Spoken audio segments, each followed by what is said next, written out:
Fala aí, concurseiro, professor Jean Volney na área. Galera, vamos dar continuidade ao nosso estudo do direito penal. Hoje vamos trabalhar a aplicação da lei penal. Professor, onde é que se localiza a aplicação da lei penal? Veja, são 12 artigos.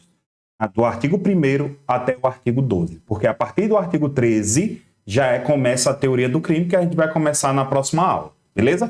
Então agora a gente vai trabalhar um pouco da aplicação da lei penal. Então a gente vai ver a aplicação da lei penal no tempo, aplicação da lei penal no espaço, contagem de prazo, aquela parte da extraterritorialidade, a territorialidade que é a regra, vai ter a extraterritorialidade incondicionada, a condicionada, a hipercondicionada, e é isso que nós vamos trabalhar na aula de hoje. Então, fique comigo, confie em mim, que eu garanto que com essa aula de hoje você fica preparado para fazer qualquer concurso que cobre mais ou menos o mesmo nível de agente de polícia civil, escrivão de polícia civil, polícia militar, corpo de bombeiros, analista de tribunais, técnico também de tribunais. Beleza? Aqui. E serve também como uma base para caso você esteja aí pretendendo estudar para juiz, promotor, defensoria pública.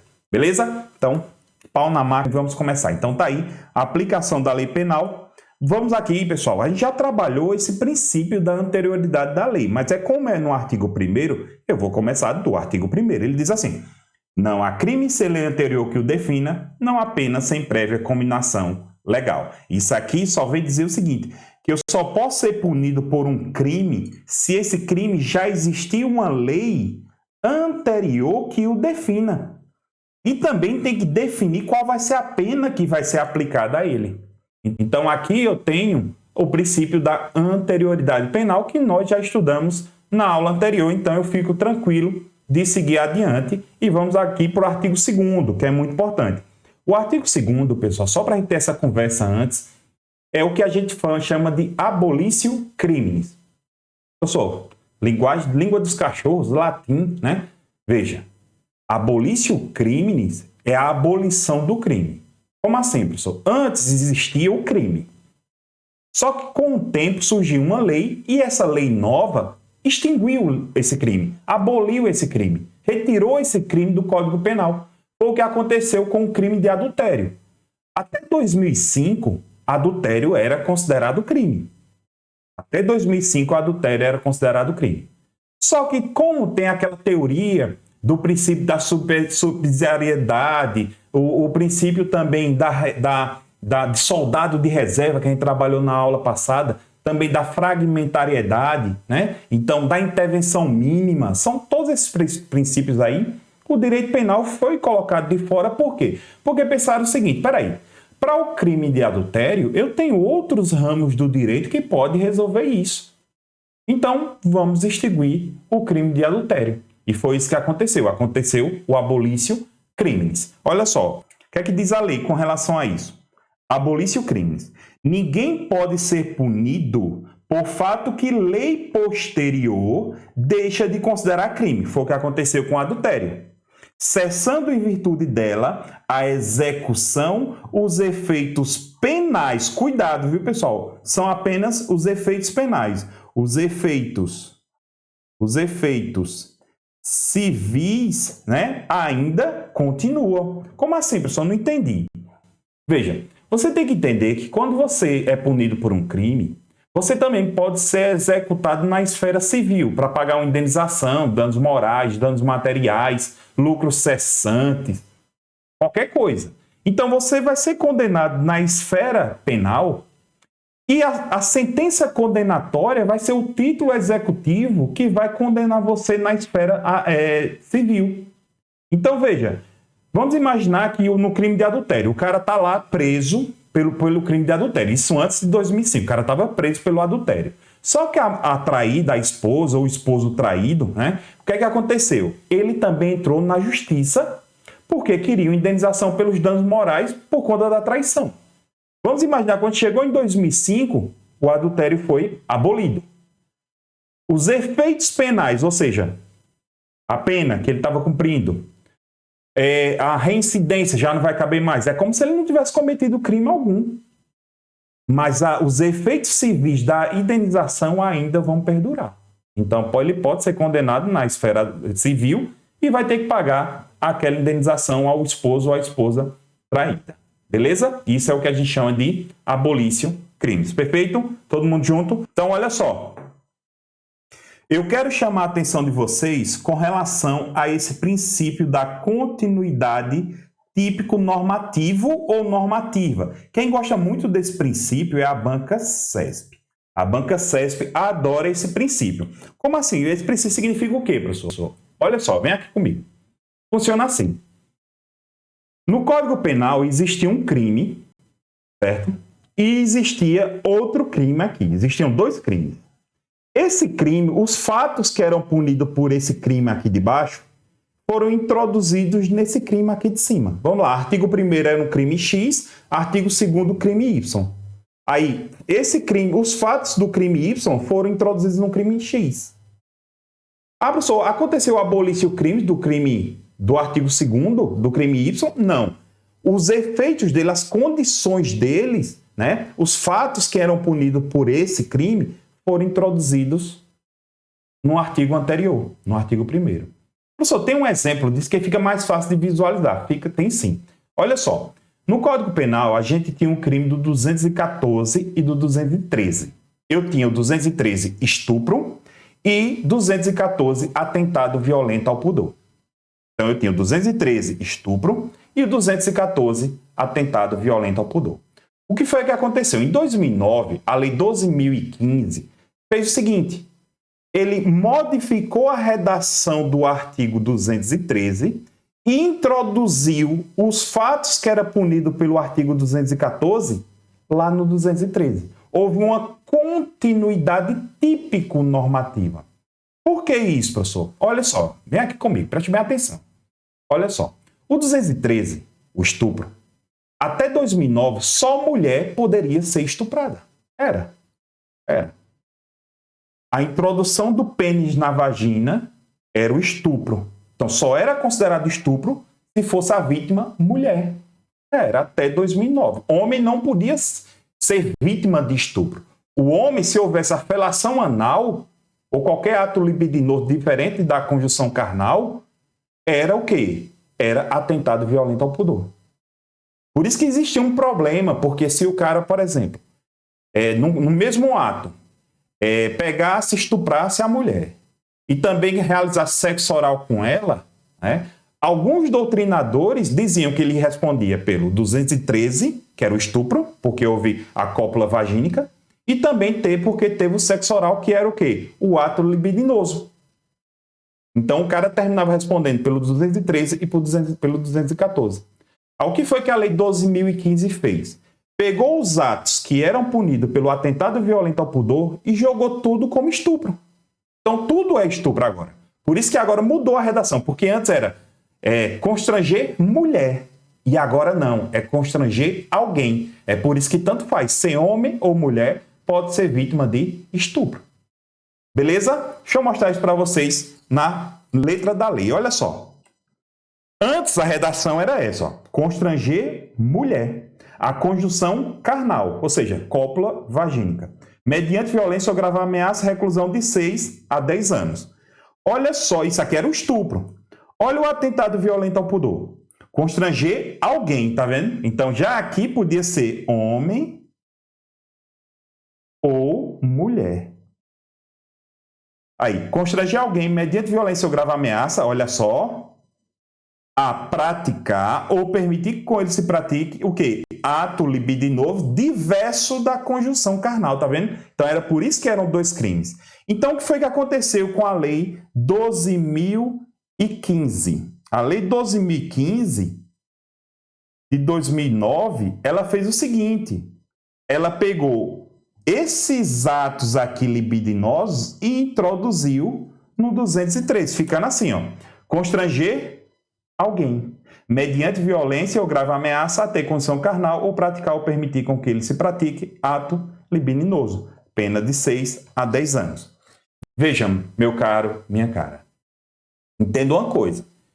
Nessa época, eu lembro que na época eu já fazia direito nessa época, e surgiu a teoria dizendo o seguinte: o atentado violento ao pudor aconteceu o abolício crimes, aconteceu o abolício crime do atentado violento ao pudor, ele foi abolido do Código Penal. Não existe mais o crime de atentado violento ao pudor. Aí veio aquela questão, não era como hoje as mídias sociais, mas tinha aquela questão, né? Eita, é um absurdo, não sei o quê. Calma, galera.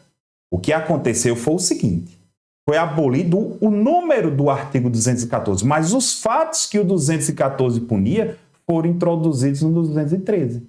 Então, se um homem pratica felação anal em outro homem, é estupro. Antigamente era o quê?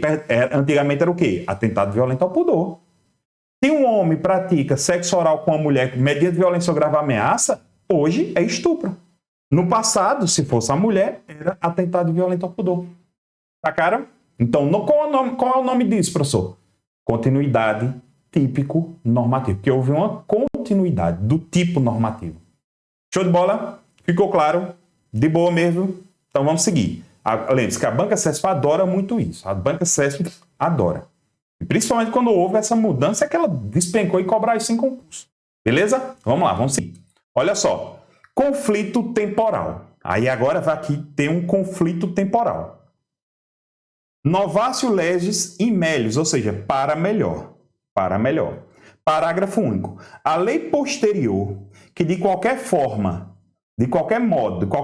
modo favorecer o agente, aplica-se a fatos anteriores, ainda que decididos por sentença transitada em julgado. Professor, como é que funciona isso?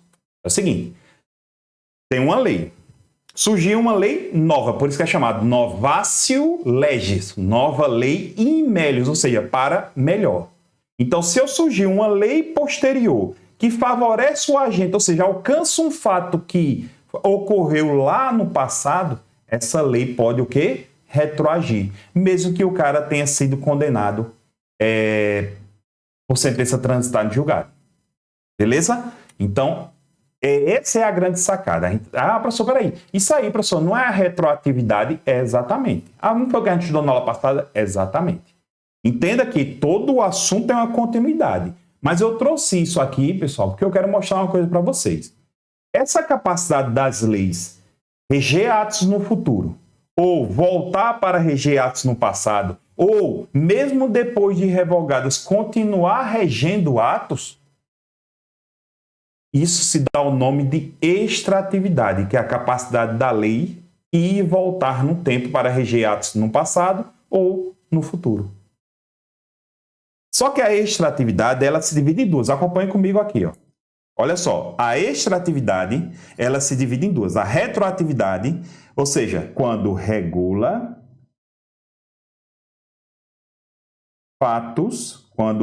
fatos antes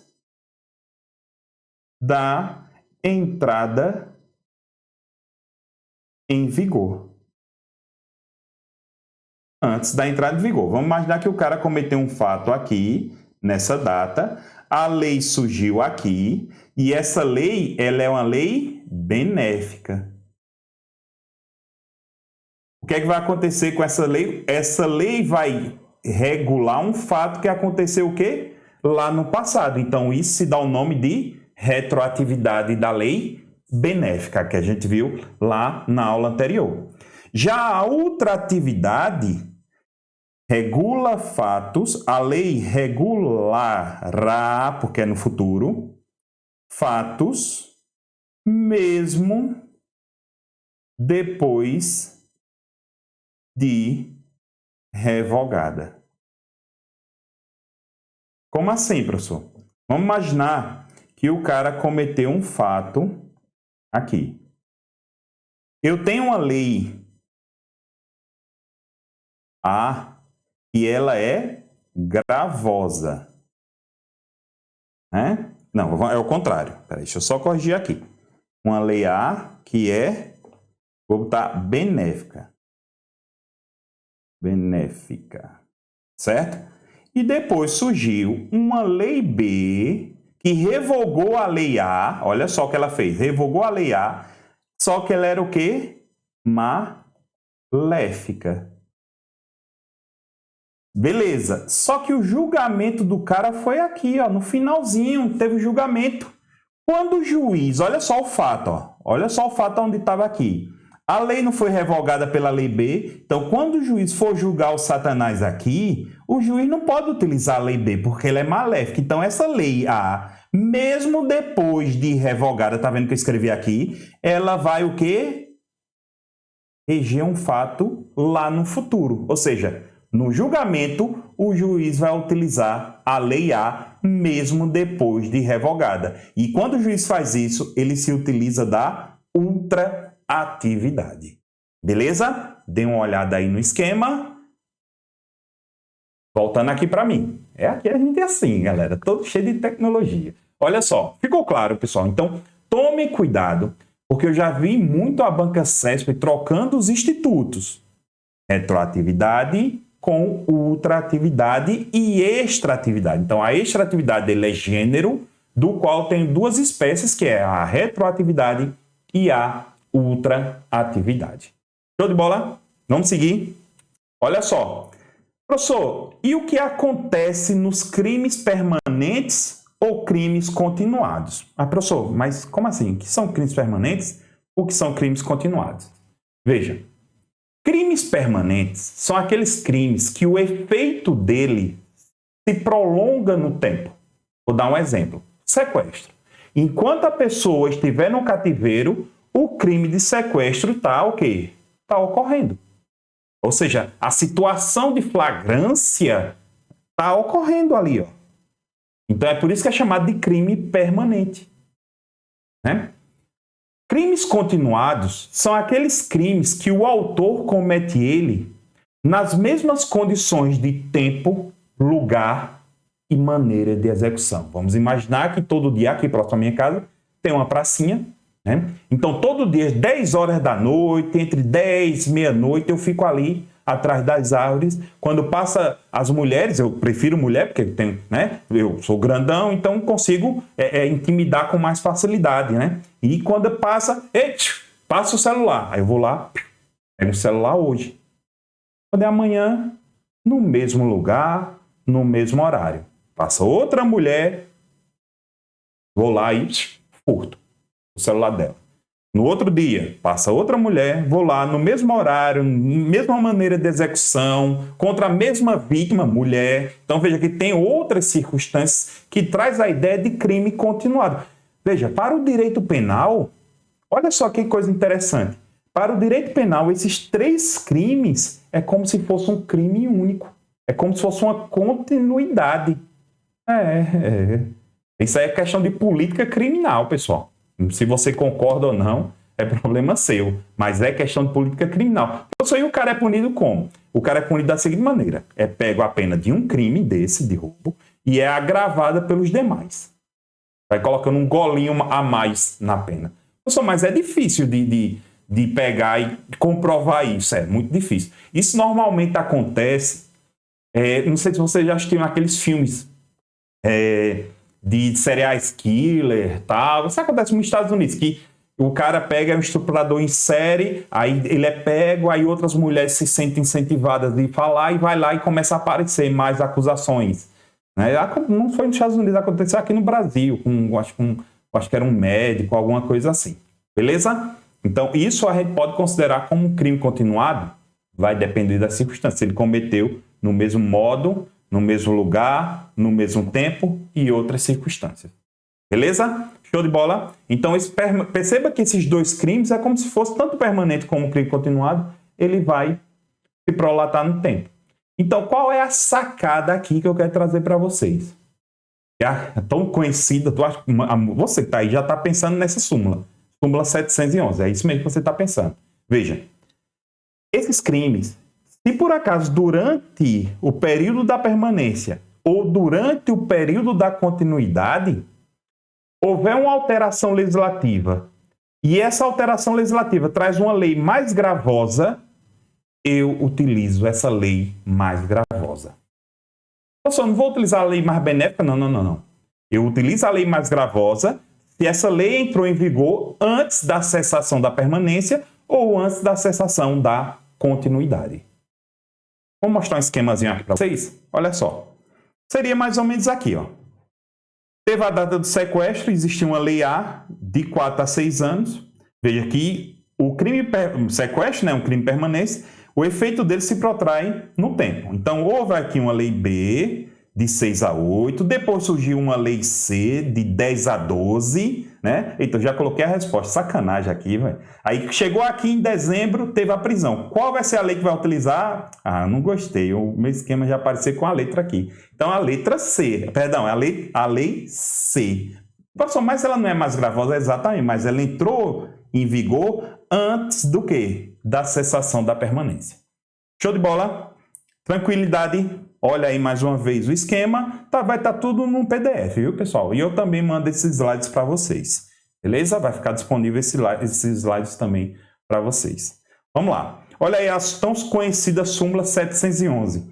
A lei penal mais grave aplica-se ao crime continuado ou ao crime permanente se a sua vigência é anterior à cessação da continuidade ou da permanência. Beleza?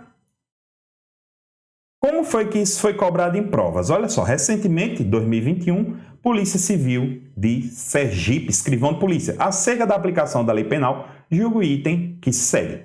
Na sucessão de leis penais no tempo, é aplicável aquela mais favorável ao réu. Tudo bem, até aí tudo ok. Seja ela contemporânea, ou seja, na mesma época do crime, seja aquela em vigor na data da prolação da sentença. Então, a lei mais benéfica, mesmo aquela que entrou em vigor na data da prolação da sentença, vai ser aplicada no caso concreto, por isso que a questão está corretíssima. Olha essa gigantesca aqui da banca IDECAM, Polícia Civil do Ceará, né? O inspetor. Olha só, quando tem essas datas, vocês fiquem atentos, certo? Ó, em 10 de 1, né? Em 10 de 1 de 2017, Robson praticou um delito previsto na Lei A, cuja pena era de reclusão de 3 a 6 anos. Em 30 de 4 de 2009, ou seja, 2 anos e 3 meses depois, a Lei A foi revogada. Pela Lei B. Quem está vigendo agora é a Lei B. E passou a prever pena de 1 a 3 anos.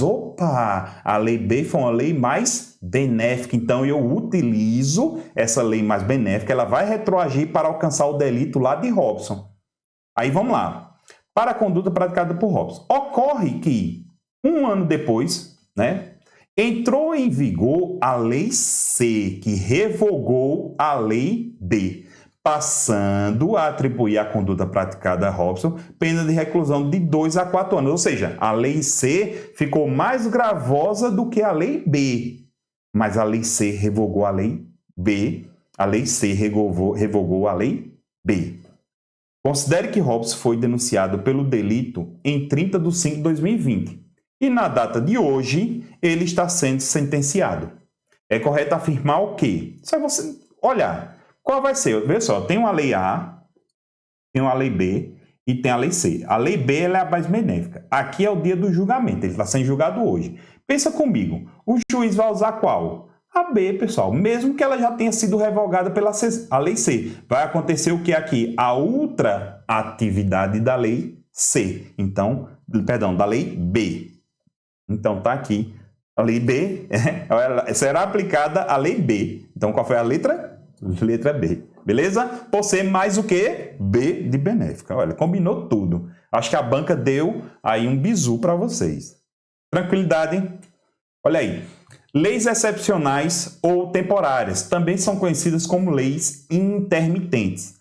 A lei excepcional ou a lei temporária, embora decorrido o período de sua duração ou cessadas as circunstâncias que a determinaram, aplica-se ao fato praticado durante a sua vigência. Pronto. O que é muito comum a banca perguntar? Não é muito comum, melhor dizendo.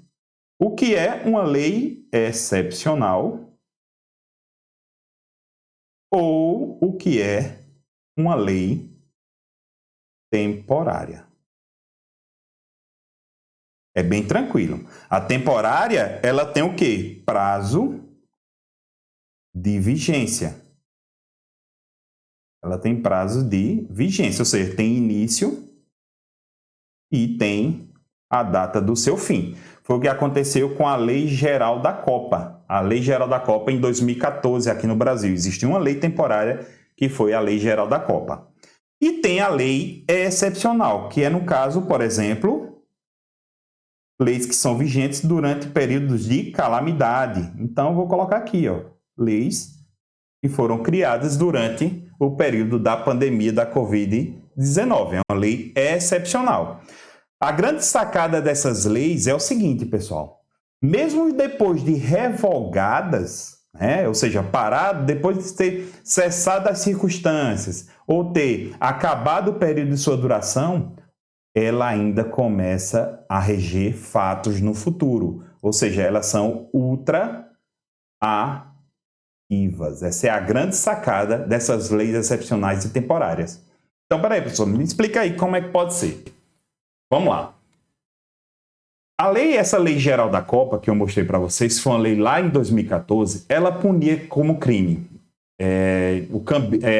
ser cambista, né? O cambismo, né? Também falsificação de camisas e falsificação do mascote, que era Chuleco, Pichuleco o nome dele.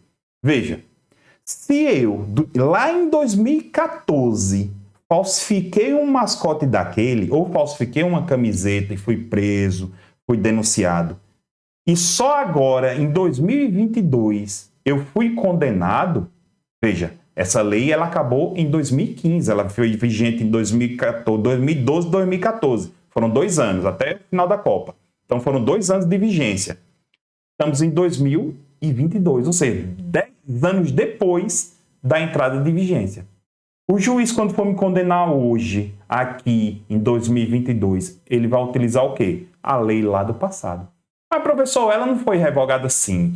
É por isso que a grande sacada, anote aí, nas leis excepcionais ou temporárias, não se aplica a retroatividade da lei benéfica, nem tampouco o abolício criminis. Vou anotar isso com vocês, ó. Não, nessas leis não se aplicam 2 coisas: retroatividade